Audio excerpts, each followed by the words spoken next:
हिंदू इतिहास अनुसार इस संसार में 5 सतियां हुई हैं। अहिल्या, द्रौपदी, तारा, कुंती और मंदोदरी था।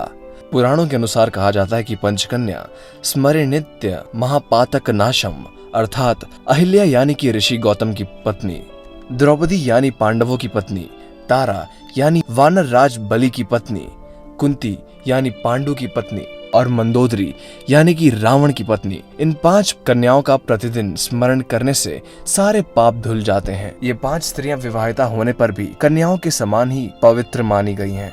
दोस्तों, आपको सबसे पहले अहिल्या के बारे में बता दें। देवी अहिल्या की कथा का वर्णन वाल्मीकि रामायण के बाल कांड में मिलता है। अहिल्या अत्यंत ही सुंदर, सुशील और पतिव्रता नारी थी। उनका विवाह ऋषि गौतम से हुआ था। दोनों ही वन में रहकर तपस्या और ध्यान करते थे। शास्त्रों के अनुसार शचीपति इंद्र ने गौतम की पत्नी अहिल्या के साथ उस वक्त छल से सहवास किया था जब गौतम ऋषि प्रातः स्नान करने के लिए आश्रम से बाहर गए थे।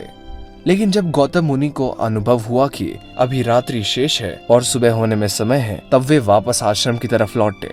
और मुनि जब आश्रम तक पहुंचे तब इंद्र उनके आश्रम से बाहर निकल रहे थे। तब मुनि ने इंद्र को पहचान लिया। इंद्र द्वारा किए गए इस कुकृत्य को जानकर मुनि क्रोधित हो उठे और इंद्र तथा देवी अहिल्या को श्राप दे दिया। देवी अहिल्या द्वारा बार बार क्षमा याचना करने और ये कहने पर इसमें मेरा कोई दोष नहीं है, पर गौतम मुनि ने कहा कि तुम शीला बनकर यहाँ निवास करोगी। त्रेता युग में जब भगवान विष्णु राम के रूप में अवतार लेंगे तब उनके चरण रज से तुम्हारा उद्धार होगा। दूसरे नंबर पर द्रौपदी। दोस्तों, कहते हैं कि द्रौपदी का जन्म यज्ञ से हुआ था। द्रौपदी को पंच कन्याओं में शामिल किया गया है। द्रौपदी अत्यंत धीरजवान, पवित्र और महान महिला थी। महाभारत काल में यह 5 पांडवों की पत्नी थी। द्रौपदी के चीर हरण प्रकरण में श्री कृष्ण ने द्रौपदी की लाज बचाई थी। तीसरा है तारा। जी हाँ, तारा एक अप्सरा थी जो समुद्र मंथन के दौरान निकली थी। बाली और सुषेण दोनों ही इसे अपनी पत्नी बनाना चाहते थे। उस वक्त निर्णय ये हुआ था कि जो तारा को वह मांग में खड़ा है वे उसका पति और जो दाहिने हाथ की ओर खड़ा है वे उसका पिता होगा। इस तरह बाली का विवाह तारा से हो गया। साथ ही बाली के वध के बाद उसकी पत्नी तारा को बहुत दुख हुआ। तारा एक अप्सरा थी, बाली को छल से मारा गया था। यह जानकर उनकी पत्नी तारा ने श्री राम को कोसा और उन्हें एक श्राप दिया। श्राप के अनुसार भगवान श्री राम अपनी पत्नी सीता को पाने के बाद उनको बहुत जल्दी खो देंगे। अगले जन्म में भगवान विष्णु ने श्री कृष्ण के रूप में जन्म लिया था और उनके इस अवतार का अंत एक शिकारी भील जरा, जो कि बाली का ही दूसरा जन्म था, द्वारा किया गया। अब है कुंती।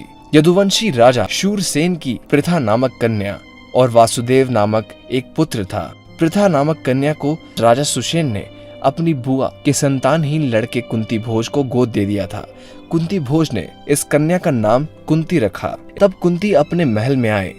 एक बार वहां ऋषि दुर्वासा पहुंचे। कुंती की सेवा से प्रसन्न होकर दुर्वासा ने कहा, पुत्री, मैं तुम्हारी सेवा से अत्यंत प्रसन्न हूँ। चल तुझे एक ऐसा मंत्र देता हूँ, जिस देवता का स्मरण करेगी वे तत्काल तेरे सामने समक्ष प्रकट हो जाएगा। इस तरह कुंती को एक अद्भुत मंत्र मिला। कुंती का विवाह हस्तिनापुर के राजा पांडु से हुआ था। कर्ण सहित कुंती के युधिष्ठिर, अर्जुन और भीम नामक 3 पुत्र थे। नकुल और सहदेव पांडव की दूसरी पत्नी माद्री के पुत्र थे। 5वीं है मंदोदरी, जो कि चीर कुमारी के नाम से भी जानी जाती हैं। मंदोदरी राक्षसराज मायासुर की पुत्री थी। रावण की पत्नी मंदोदरी की मां हेमा एक अप्सरा थी। अप्सरा की पुत्री होने की वजह से मंदोदरी बेहद खूबसूरत थी। साथ ही भगवान शिव के वरदान के कारण ही मंदोदरी का विवाह रावण से हुआ था।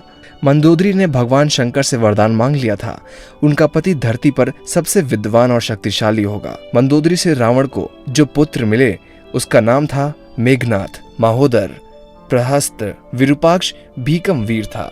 आपको ये वीडियो कैसी लगी? अगर अच्छी लगी तो अपने दोस्तों में जरूर शेयर करिए। अगर नए हैं हमारे चैनल पे तो उसको सब्सक्राइब करके वो बेल आइकन जरूर दबा लीजिए।